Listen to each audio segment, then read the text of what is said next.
السلام علیکم ورحمۃ اللہ۔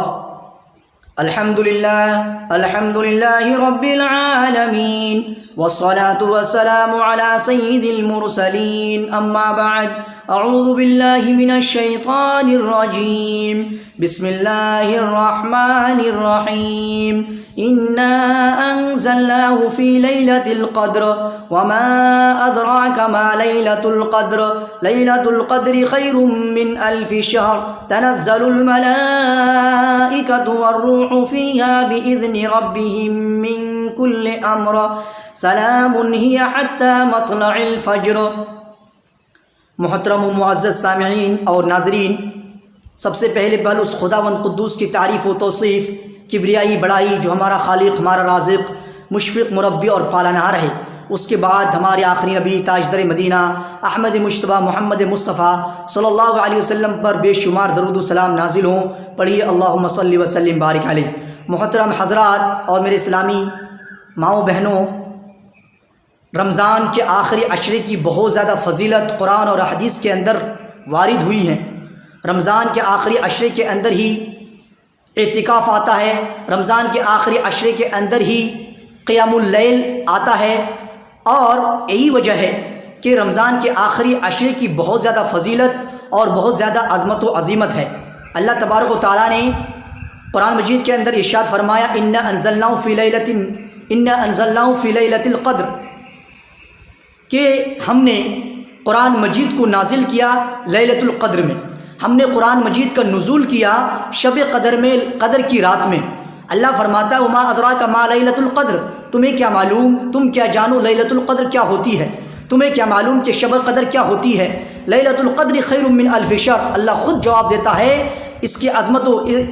اللہ تبارک و تعالیٰ اس کی عظمت و عظیمت کو واضح کرنے کے لیے سوال کرتا ہے اور پھر خود جواب دیتا ہے لیلۃ القدر خیر من الف شہر، کہ لیلۃ القدر وہ رات ہے، شب قدر وہ رات ہے، قدر کی رات وہ بابرکت اور وہ عظمت و عظیمت والی رات ہے جس کا ایک رات 1000 مہینوں سے بہتر ہے، جس کی ایک رات 1000 مہینوں سے بہتر ہے۔ 1000 مہینہ مطلب کہ 83 سال، تقریباً 83 سال 4 مہینے ہوتا ہے، یعنی ایک رات 83 سال 4 مہینے سے بہتر ہے۔ یہ اللہ تبارک و تعالیٰ کا نعمت، یہ اللہ تبارک و تعالیٰ کا اپنا فضل و کرم ہے امت محمدیہ کے اوپر، کہ مختصر سی زندگی میں، مختصر سے وقت میں اللہ تبارک و تعالیٰ کتنی چیزیں، کتنی نیکیاں اور کتنے اجر و ثواب کمانے کا ایک ذریعہ اور ایک موقع ہمیں عطا کیا۔ اللہ فرماتا ہے تنزل الملائکۃ والروح فیہا بإذن ربہم من کل امر، کہ اس رات میں، جس رات کے اندر فرشتے اور روح یعنی جبرائیل علیہ السلام دنیا کے سارے کام کو، جتنے بھی کام ہیں سب کام کو سر انجام دینے کے لیے، سارے کام کو انجام پذیر تک پہنچانے کے لیے اللہ رب العزت کی اجازت سے، اپنے رب کی اذن سے اس دنیا میں اترتا ہے، اس زمین پہ اترتا ہے۔ سلام ہی حتی مطلع الفجر، اور جو رات سراسر سلامتی والی رات ہے، جو رات طلوع فجر تک باقی رہتی ہے۔ میرے محترم اسلامی بھائیوں، اللہ رب العزت دوسری جگہ میں ارشاد فرماتا انا انزلناه فی لیلۃ مبارکۃ انا کنا منذرین، کہ بے شک کہ ہم نے اس قرآن مجید کو بابرکت رات میں، مبارک رات میں نازل کیا۔ دونوں جگہ میں، دونوں مقام پہ لیلۃ القدر اور بابرکت رات، قدر کی رات اور بابرکت رات سے مراد ایک ہی رات ہے، اور وہ رمضان کے طاق راتوں میں سے ہے، وہ رمضان کے آخری عشرے کی طاق رات ہیں، جس رات میں اللہ تبارک و تعالیٰ نے قرآن مجید کا نزول کیا، جس رات کے اندر اللہ تبارک و تعالیٰ نے قرآن مجید کو نازل کیا، یا پھر اللہ تبارک و تعالیٰ نے لوح محفوظ سے بیت العزت پر اس طاق رات کے اندر، اس رمضان کے آخری عشرے میں قرآن مجید کو نازل کر دیا مکمل طریقے سے، اور پھر آسمانی دنیا یعنی بیت العزت سے وقتاً فوقتاً حسب ضرورت اور مشیت الہی اترتا رہا۔ اور یہی وجہ ہے قرآن مجید کے نزول ہونے کی وجہ سے اس رات کی بہت زیادہ فضیلت اور بہت زیادہ عظمت و عظیمت ہے۔ حدیث ملاحظہ ہو، عن ابی ہریرہ رضی اللہ تعالی عنہ عن النبی صلی اللہ تعالی علیہ وسلم قال من قام لیلۃ من قام لیلۃ القدر ایمانا و احتسابا غفر له ما تقدم من ذنبی۔ حضرت ابو ہریرہ رضی اللہ تعالیٰ عنہ سے روایت ہے کہ اللہ کے رسول صلی اللہ تعالیٰ علیہ وسلم نے فرمایا، جس نے ایمان کے ساتھ ثواب کی نیت سے شب قدر کا قیام کیا، جس نے ایمان کے ساتھ نیکی کی نیت سے، اچھی نیت سے، خیر کی نیت سے شب قدر کی رات کو قیام کیا، قدر کی رات یعنی لیلۃ القدر میں جاگا، لیلۃ القدر کے اندر بیدار ہوا اور بیدار ہو کر اللہ کی عبادت کیا،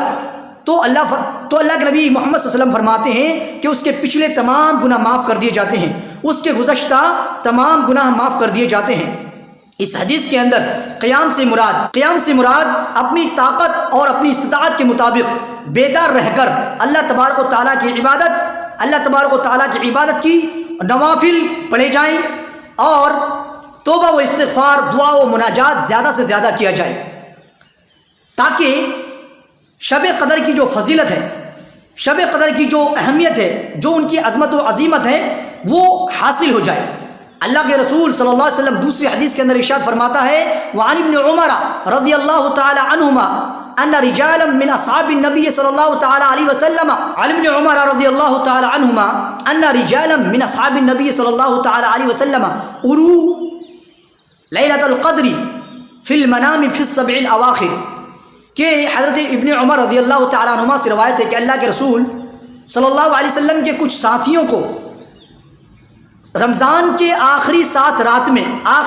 راتوں میں خواب میں لیلۃ القدر کو دکھایا گیا۔ رسول صلی اللہ علیہ وسلم کے کچھ ساتھیوں کو، کچھ صحابہ کرام کو لیلۃ القدر کا مشاہدہ کرایا گیا۔ رمضان کی آخری 7 رات میں خواب میں رمضان کے آخری 7 راتوں میں لیلۃ القدر کو دکھایا گیا۔ فقال رسول اللہ صلی اللہ تعالی علیہ وسلم، تو اللہ کے رسول صلی اللہ علیہ وسلم نے فرمایا، فقال رسول اللہ صلی اللہ تعالی علیہ وسلم ارا رؤیاکم قد تواطأت فی السبع الاواخر، کہ میں دیکھتا ہوں کہ تم سب نے رمضان کے آخری 7 راتوں میں ایک ہی طرح کا خواب دیکھا، ایک جیسے تم لوگوں نے خواب دیکھا۔ فمن کان متحریہا، پس جو شخص شب قدر کو تلاش کرنا چاہے، جو شخص شب قدر کو ڈھونڈنا چاہے، فلیتحرھا فی السبع الاواخر، تو اسے چاہیے کہ وہ آخری 7 راتوں میں تلاش کرے، آخری 7 راتوں میں شب قدر کو تلاش کرے۔ اس حدیث کے اندر اللہ کے نبی محمد صلی اللہ تعالی علیہ وسلم نے آخری 7 رات میں شب قدر کو تلاش کرنے کی کوشش، شب قدر کو تلاش کرنے کے لیے کہا ہے، شب قدر کو تلاش کرنے کا حکم دیا ہے آخری 7 راتوں کے اندر۔ اس حدیث کے اندر کچھ اللہ کے رسول صلی اللہ علیہ وسلم کے کچھ ساتھیوں کو، کچھ صحابہ کرام کو شب قدر کا مشاہدہ کرایا گیا، شب قدر کو دکھایا گیا۔ یہی وجہ ہے کہ اللہ کے رسول صلی اللہ تعالی علیہ وسلم نے شب قدر کو تلاش کرنے کا حکم دیا ان 7 راتوں کے اندر، اور اس چیز کو مبہم اس لیے رکھا گیا تاکہ انسان 7 راتوں کے اندر زیادہ سے زیادہ عبادت کرے، تاکہ آدمی 7 راتوں کے اندر اس شب قدر والی جو رات ہے، اس رات کو زیادہ سے زیادہ ڈھونڈنے کی کوشش کرے، تلاش و جستجو میں زیادہ سے زیادہ لگ جائیں۔ اور حضرت عائشہ رضی اللہ تعالیٰ عنہ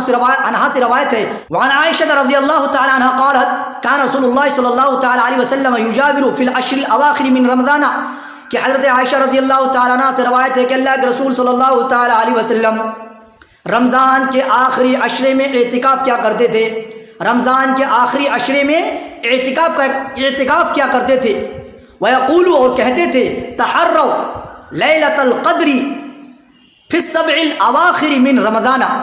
اور فرمایا کرتے تھے کہ لیلۃ القدر کو تلاشو، لیلۃ القدر کو ڈھونڈو، فرمایا کرتے تھے کہ لیلۃ القدر کو تلاشو، لیلۃ القدر کو ڈھونڈو، شب قدر کی تلاش و جستجو کیا کرو رمضان مہینے کے آخری عشرے میں، رمضان مہینے کے آخری عشرے میں، آخری راتوں میں۔ اور اس حدیث کی تائید ایک دوسری حدیث کے اندر بھی ہوتی ہے، حضرت عائشہ ہی سے روایت ہے کہ اللہ کے رسول صلی اللہ تعالی علیہ وسلم نے فرمایا، عن عائشہ رضی اللہ تعالی عنہ ان رسول اللہ صلی اللہ تعالی علیہ وسلم قال تحروا لیلۃ القدر فی الوتر من العشر الاواخر من رمضان، کہ اللہ کے رسول صلی اللہ تعالی علیہ وسلم نے فرمایا لیلۃ القدر کو رمضان کے آخری عشرے کے طاق راتوں میں تلاش کرو، شب قدر کو رمضان کے رمضان کے آخری 10 راتوں کے جو طاق رات ہیں، جو بیجوڑ رات ہیں، ان راتوں میں تلاش کرو، ان راتوں میں ڈھونڈو۔ اس حدیث سے ہمیں معلوم ہوتا ہے شب قدر آخری عشرے کے 10 راتوں میں سے جو 5 طاق راتیں ہیں، جو 5 بیجوڑ راتیں ہیں، 21ویں، 23ویں، 25ویں، 27ویں اور 29ویں، ان راتوں میں سے، ان طاق راتوں میں سے کوئی ایک رات ہے، کوئی ایک رات شب قدر کی رات ہے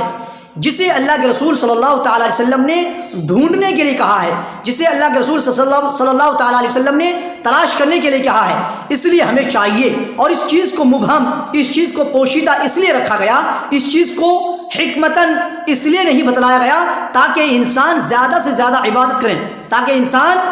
7 راتوں کے اندر جاگے، 7 راتوں کے اندر بیدار ہو کر اللہ کے سامنے گڑ گڑائیں، عاجزی انکساری کریں، اللہ کے سامنے توبہ و استغفار کریں، دعا و مناجات کریں، جس کی وجہ سے اللہ کے رسول صلی اللہ علیہ وسلم نے ان راتوں کو، اور اللہ تبارک و تعالیٰ نے بھی ان راتوں کو مبہم رکھا، پوشیدہ رکھا۔ اور حضرت عائشہ ہی سے روایت ہے، کان رسول اللہ صلی اللہ تعالیٰ علیہ وسلم اذا دخل العشر الاواخر من رمضان، کہ جب رمضان کے آخری عشرہ آ جاتا، رمضان مہینے کا آخری عشرہ شروع ہو جاتا، احیا اللیلہ، تو اللہ کے رسول صلی اللہ علیہ وسلم بیدار رہتے، اللہ کے رسول صلی اللہ علیہ وسلم راتوں کو جاگتے، وایقظ اہلہ، اور اپنے اہل و عیال کو اور اپنے پریوار کے لوگوں کو، اپنے بیویوں کو بھی جگاتے، اپنے بیویوں کو بھی بیدار رکھتے، وجد وشدت المئزر، اور بہت زیادہ محنت کرتے اور اپنا کمر کس لیتے، تن من دھن کی بازی لگا دیتے اللہ تبارک و تعالیٰ کی عبادت، اللہ تبارک و تعالیٰ کی فرما برداری میں۔ اور حضرت عائشہ ہی سے روایت ہے کہ کان رسول اللہ صلی اللہ تعالیٰ علیہ وسلم یجتہد فی رمضان ما لا یجتہد فی غیرہ، کہ حضرت عائشہ ہی سے روایت ہے کہ اللہ کے رسول صلی اللہ علیہ وسلم رمضان کے مہینے میں جتنی محنت و مشقت برداشت کرتے، رمضان کے علاوہ دیگر مہینوں کے اندر، رمضان کے علاوہ دوسرے مہینوں میں اتنی محنت و مشقت برداشت نہیں کرتے۔ وفی العشر الاواخر منہ ما لا یجتہد من غیرہ، اور جتنی محنت و مشقت رمضان کے آخری عشروں کے اندر کرتے، آخری عشرے کے اندر جتنی محنت و مشقت برداشت کرتے، جتنی محنت کیا کرتے، اتنی محنت، اتنی مشقت رمضان کے گزشتہ 20 دنوں کے اندر نہیں کرتے، رمضان کے گزشتہ 20 دنوں کے اندر نہیں کیا کرتے۔ اس حدیث کے اندر ہمیں معلوم ہوتا ہے کہ اللہ کے نبی محمد صلی اللہ علیہ وسلم جب رمضان کا آخری عشرہ آ جاتا، رمضان کا آخری عشرہ شروع ہو جاتا، رمضان کا آخری عشرہ آنے کی وجہ سے اپنا کمر کس لیتے اور اتنی تن من دھن کے ساتھ اللہ کی عبادت میں لگ جاتے، اتنی تن من دھن کے ساتھ اللہ تبارک و تعالیٰ کی اطاعت میں لگ جاتے، اللہ کو خوش کرنے میں، اللہ کو راضی کرنے میں لگ جاتے، امت کے لیے دعائیں کیا کرتے کہ اتنی محنت، اتنی مشقت دوسرے مہینوں کے اندر نہیں کیا کرتے۔ اور رمضان میں دیگر مہینوں کے مقابلے میں یا پھر رمضان کے آخری عشرے میں گزشتہ پہلے 20 دنوں کے مقابلے میں زیادہ سے زیادہ عبادت، زیادہ سے زیادہ اطاعت اور زیادہ سے زیادہ اللہ تبارک و تعالیٰ کی عبادت میں وقت گزارنا چاہیے۔ رمضان کے آخری عشرے میں بیدار رہ کر توبہ و استغفار، دعا و مناجات اور اللہ کو راضی کرنے میں زیادہ سے زیادہ وقت گزارنا چاہیے، اور زیادہ سے زیادہ نوافل اور زیادہ سے زیادہ ذکر و اذکار کا اہتمام کرنا چاہیے۔ اور رمضان کے آخری عشرے میں، رمضان کے آخری عشرے کے اندر اپنے اہل و عیال کو بھی جگایا جائے، اپنے اہل و عیال کو بھی جگانا چاہیے تاکہ وہ بھی اللہ کو راضی کرنے کا سامان کر لیں، آخرت کا سامان مہیا کر لیں، اللہ کے سامنے توبہ و استغفار کریں، اپنی گناہوں کو پیش کریں، اپنی گناہوں کو پیش کر کے عاجزی و انکساری کر کے گناہوں کی معافی کرا سکیں، اپنی گناہوں اور اپنی لغزشوں کو دھلوا سکے، مٹا سکے۔ اس لیے ہمیں اپنے اہل و عیال کو بھی، اپنے گھر کے جو بھی ماں باپ ہیں، جو بھی بھائی بہن ہیں، ان لوگوں کو بھی جگانا چاہیے اور ان لوگوں کو بھی بولنا چاہیے، حکم دینا چاہیے، اور اللہ کے رسول صلی اللہ علیہ وسلم کی ان سب حدیثوں کو ان کے سامنے بیان کرنا چاہیے تاکہ ان کے دلوں کے اندر ایک رغبت پیدا ہو، ایک شوق پیدا ہو راتوں میں جاگنے کا، شب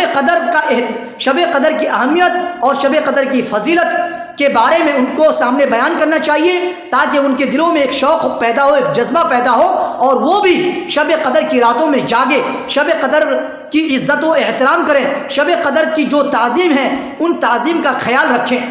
میرے محترم اسلامی بھائیوں اور میری ماؤں بہنوں، اس حدیث کے اندر ایک بات ہمیں یہ بھی معلوم ہوتی ہے کہ اللہ کے رسول صلی اللہ علیہ وسلم رمضان کے آخری عشرے میں اپنا کمر کس لیتے، تن من دھن کی بازی لگا دیتے اور اپنی بیویوں سے الگ رہتے، اپنی بیویوں سے اجتناب کرتے، بیویوں سے ملتے نہیں۔ رمضان کے آخری عشروں میں بیویوں سے بہت ہی دور کنارہ کش ہو جاتے، علیہ حدا ہو جاتے۔ اور حضرت عائشہ ہی سے روایت ہے کہ اللہ کے رسول،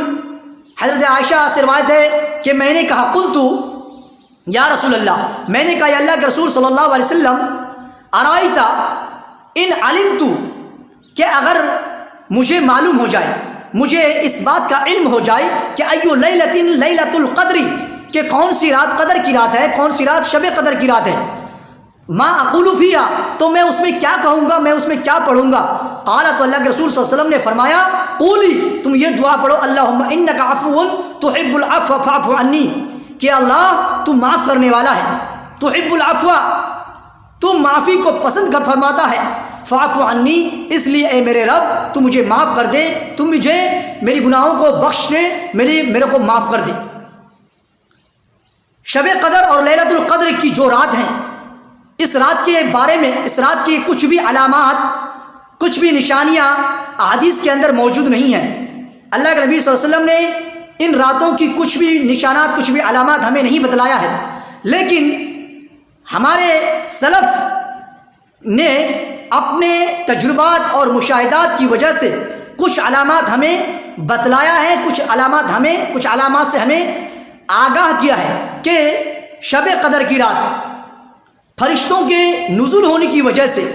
فرشتوں کے اترنے کی وجہ سے اس رات کے اندر سکینت اور طمانینت زیادہ محسوس ہوتی ہے۔ اس رات میں دلوں کو اطمینان محسوس ہوتا ہے، دلوں کے اندر ایک چین اور سکون محسوس ہوتا ہے۔ اور شب قدر کی رات میں، شب قدر کی رات نہ زیادہ ٹھنڈی ہوتی ہے اور نہ ہی زیادہ گرم ہوتا ہے۔ اور ایک علامت یہ بھی ہے کہ اس رات میں جو ہے، شب قدر کی رات میں بارش ہونے کا امکان رہتا ہے، اگر بارش ہونے کا امکان رہتا ہے، بارش تھوڑی تھوڑی بوند بوند بارش یا پھر موسلادھار بارش بھی ہو سکتی ہے۔ اور شب قدر کی ایک علامت یہ بھی بتلائی گئی ہے، اس کی صبح طلوع ہونے والا سورج زیادہ تیز نہیں ہوتا، اس صبح طلوع ہونے والا، اٹھنے والا سورج، اس سورج میں زیادہ گرمی نہیں ہوتی، زیادہ حرارت نہیں ہوتی۔ میرے محترم اسلامی بھائیوں اور بہنوں، یہ کچھ علامات احادیث کے اندر موجود نہیں ہیں۔ ہمارے سلف نے اور ہمارے ائمہ کرام نے اپنے تجربات اور اپنے مشاہدات کی وجہ سے ہمیں بتلایا ہے، ہمیں کہا ہے، واللہ اعلم وہ طاق رات کون سی رات ہے یہ ہمیں نہیں معلوم۔ ہمیں ان طاق راتوں کو ڈھونڈنے کے لیے، ان طاق راتوں کو نبی اکرم صلی اللہ علیہ وسلم کے فرمان کے مطابق تلاش کرنے کے لیے ساتوں راتوں کو جاگنا ہے، ساتوں راتوں کو زیادہ سے زیادہ عبادت کا اہتمام کرنا ہے، زیادہ سے زیادہ بیدار رہ کر اپنے اہل و عیال کے ساتھ، اپنے پریوار کے ساتھ جو ہے ذکر و اذکار میں زیادہ سے زیادہ مصروف اور مشغول رہنا ہے، تاکہ ہم اس رات کی جو فضیلت ہے، اس رات کی فضیلت کا مستحق ہو سکیں۔ اور اللہ تبارک و تعالیٰ کی صفت غفاری کے حوالے سے ہم اپنے گناہوں کی معافی کرا سکیں، ہم اپنے لغزشوں اور اپنے خطاؤں کو اللہ کے سامنے پیش کر کے اللہ تبارک و تعالیٰ سے معافی مانگ سکیں اور اپنے گناہوں کو دھل سکیں۔ تو میرے اسلامی بھائیوں اور میری ماؤں بہنوں، یہ تھی رمضان کے آخری عشرے کی فضیلت، رمضان کے آخری عشرے میں اعتکاف کی فضیلت، رمضان کے آخری عشرے میں قیام اللیل کی فضیلت، لیلۃ القدر کی فضیلت۔ اس لیے یہ ساری چیزوں کو جاننے کے بعد ہمیں چاہیے کہ ہم جو ہے رمضان کے آخری عشرے میں 10 رات کو کوشش کریں کہ 10 رات جو ہے زیادہ سے زیادہ عبادت کریں، 10 رات کو اندر جاگیں۔ اعتکاف کیا کریں؟ اعتکاف میں بیٹھ جائیں۔ اگر اعتکاف میں نہیں بیٹھتے ہیں تو کم از کم جو طاق رات ہیں، جو بے جوڑ رات ہیں، 5 رات، ان 5 راتوں کو ان 5 راتوں کی زیادہ سے زیادہ تعظیم کریں، ان 5 راتوں میں زیادہ سے زیادہ بیدار رہ کر، خود بیدار ہو کر، ساتھ میں اپنے پریوار کو بھی بیدار رکھ کر، ان کو بھی بیدار کر کے، ان کو بھی جگا کر قرآن مجید کی تلاوت زیادہ سے زیادہ کیا جائے، نوافل کا زیادہ سے زیادہ اہتمام کیا جائے، نفلی نمازیں آپ زیادہ سے زیادہ پڑھا کریں، اور اللہ کے حضور میں، اللہ کے دربار میں، اللہ کے سامنے روئیں، گڑ گڑائیں، عاجزی انکساری کریں، اور اللہ کے سامنے اپنے گناہوں کو پیش کر کے اپنے گناہوں کو معافی کرا لیں، اپنے گناہوں کو ختم کروا لیں، اپنے گناہوں کو ملیمیٹ کروا لیں، تاکہ آئندہ ہم اپنی زندگی ایک اچھی زندگی گزار سکیں، ہم اپنی دنیاوی زندگی کو بہترین سانچے میں ڈھل سکیں، بہترین سانچے میں ڈھال سکیں۔ اس لیے میرے اسلامی بھائیوں اور میرے پردہ نشین ماؤں بہنوں، اللہ رب العزت کے ان فرمان اور اللہ تبارک و تعالیٰ کے اللہ رب العزت کے اس فرمان، اللہ کے نبی محمد صلی اللہ علیہ وسلم کے ان قوانین اور ان فرمان کے مطابق ہمیں زیادہ سے زیادہ عمل کرنا ہے، کیونکہ ہمارے لیے نمونہ ہمارے نبی ہیں، ہمارے نبی نے جو کہا ہم کو وہی کرنا ہے، ان سے نہ زیادہ کرنا ہے اور ان سے نہ کمی کرنا ہے۔ ہم میں سے بہت سارے لوگ ایسے ہیں جو ان راتوں کے اندر جاگتے تو ہیں، بیدار تو ہوتے ہیں، لیکن ٹائم پاس کرتے ہیں۔ ٹائم پاس کرنے کا مطلب کیا کہ ان راتوں میں چائے بنانے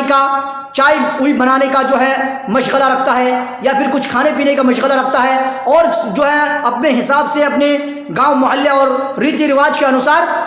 جو ہے اپنا کام اس رات کے اندر سر انجام دیتا ہے۔ یہ رات چائے بنانے کا نہیں، یہ رات اپنا کام کرنے کا نہیں، یہ رات عبادت کرنے کا، یہ شب قدر اللہ کے سامنے گڑ گڑانے کا، یہ شب قدر اللہ کے سامنے عاجزی و انکساری کرنے کا، یہ شب قدر اللہ تبارک و تعالیٰ کے سامنے اپنے گناہوں کو پیش کر کے گناہوں کو ختم کرنے کا، گناہوں کو مٹانے کا یہ رات ہے۔ یہ رات کھانے پینے کا نہیں، یہ رات سونے کا نہیں، یہ رات بیدار رہنے کا ہے، یہ رات جاگنے کا ہے۔ اپنے بھی جاگنا ہے، خود بھی جاگنا ہے اور دوسروں کو بھی جگانا ہے، خود بھی جاگنا ہے اور اپنے گاؤں محلے پڑوسیوں کو بھی جگانا ہے، پڑوسیوں کو بھی جاگنے کی تلقین کرنی ہے۔ پہلے ہی ہم کو ان کو بتانا ہے، پہلے ہی ہمیں ان کو ان کی عظمت و عظیمت، ان کی فضیلت کے بارے میں ان کو بتانا ہے، ان کے سامنے پیش کرنا ہے۔ جب ہم پیش کریں گے ان کے اندر ایک